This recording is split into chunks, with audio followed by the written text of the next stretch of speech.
আসসালামু আলাইকুম গাইস, আপনারা সবাই কেমন আছেন? রাত আমার অনেক ভালো লাগে। সন্ধ্যায় নাস্তা সেরে প্রাইভেট স্যার আসে।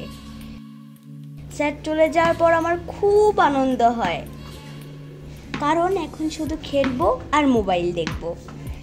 যেদিন স্যার আসে না সেদিন অবশ্য বাবার কাছে পড়াশোনা করতে বসতে হয়।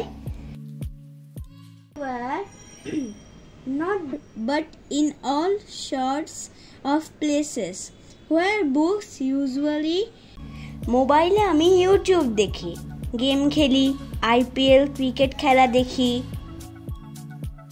মনে হয় সারা রাত জেগে থাকি, কিন্তু রাত 10টা বাজলেই বাবা মা ডাকাডাকি শুরু করে।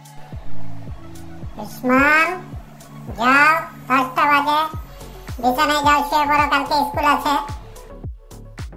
শুধু বৃহস্পতিবার বাবা মার মন একটু নরম থাকে, 11টা বাজলেও শুইতে বলে না, কারণ পরের দিন শুক্রবার, ছুটির দিন।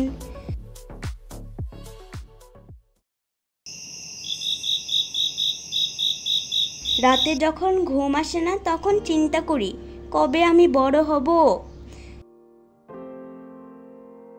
আমার একটা নিজস্ব বাড়ি হবে, আর সেই বাড়িতে আমি আর আমার প্রিয় রটওয়েলার রাখবো।